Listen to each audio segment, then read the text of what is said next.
Neuropsicopedagogia é o assunto do programa Utilidade Pública de hoje. A gente recebe a professora Rubi Ramos e todas as segundas participantes, a psicóloga e psicanalista. E a gente está trazendo esse tema importantíssimo, tá, gente? Porque, olha, são coisas que podem ser identificadas logo ali na infância, que podem prevenir traumas aí, que atrapalham uma série de coisas, inclusive o desenvolvimento ali já lá no ambiente de trabalho por traumas que ficaram desse período. Professora, a gente estava falando aqui, antes da gente retomar o nosso bate-papo, da importância da atuação dessa neuropsicopedagogia para identificar e evitar e prevenir, por exemplo, alguns tipos específicos de atrasos na aprendizagem, na formação da memória. Sim, atrasos no desenvolvimento das funções executivas, como, por exemplo, na memória, a memória de curto prazo, a memória operacional, no desenvolvimento da atenção dessa criança, ou seja, no foco seletivo de atenção, que é a sustentação dessa atenção, que a gente pode chamar também de concentração.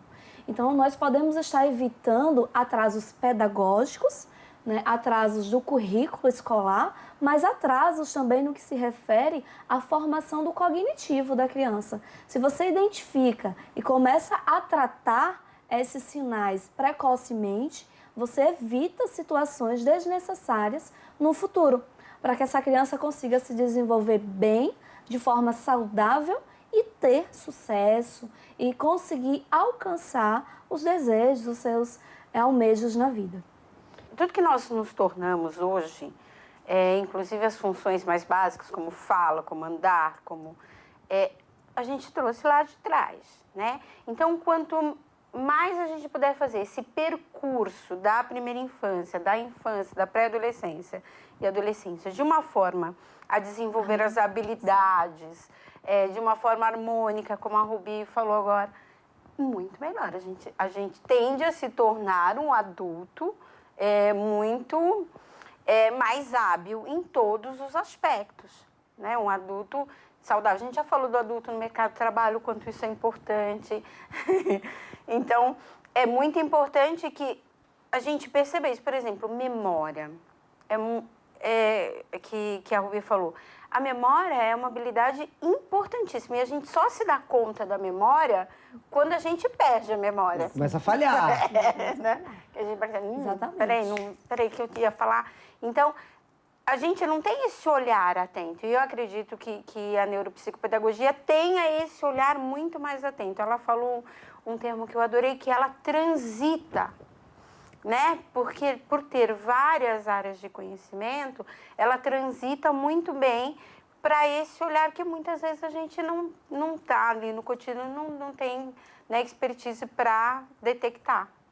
Exatamente, por isso que a gente convida a você, papai e mamãe, a se comprometer em procurar uma escola que ofereça esse olhar para o seu filho. É muito importante a atuação do neuropsicopedagogo no ambiente escolar. Procure uma escola que ofereça esse tipo de serviço, que tenha esse cuidado, né, na relação do aluno com a escola, relação professor-família.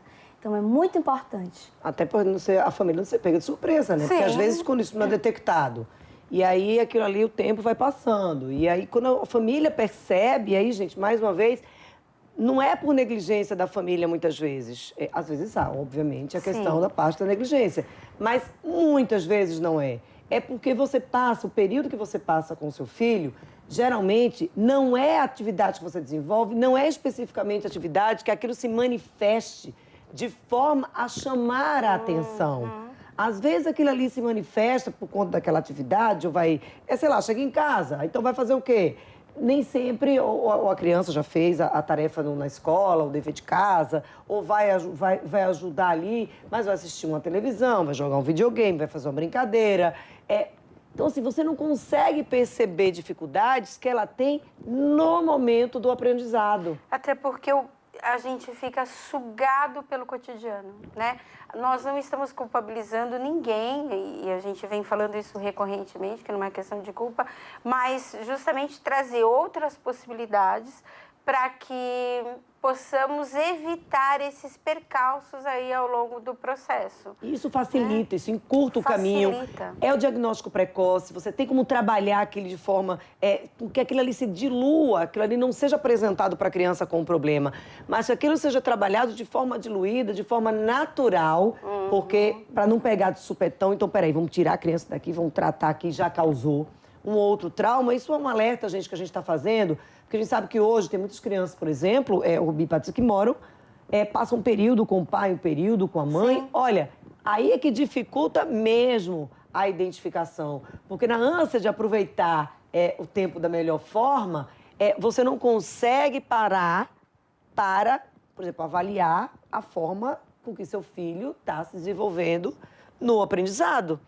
Então, aí vem a importância disso na escola. Até porque os pais, eles não são preparados naturalmente para ter esse olhar específico.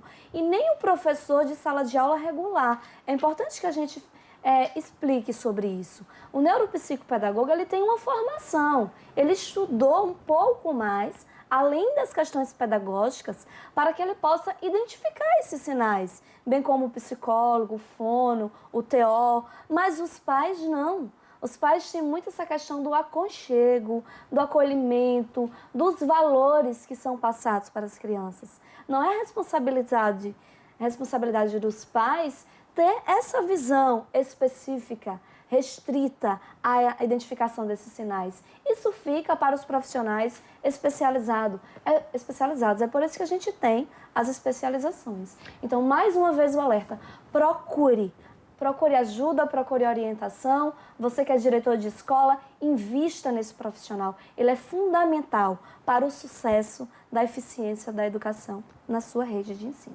Infelizmente, nosso tempo chegou ao fim. Eu queria muito agradecer a professora Rubi, presença aqui no programa de Utilidade Pública, a Patrícia Pinasco, todas as segundas aqui com a gente. Uma boa semana para vocês. Uma boa semana. A gente fica por aqui na entrevista, não sai daí. Próximo bloco tem assunto novo. Excelente semana para todos nós.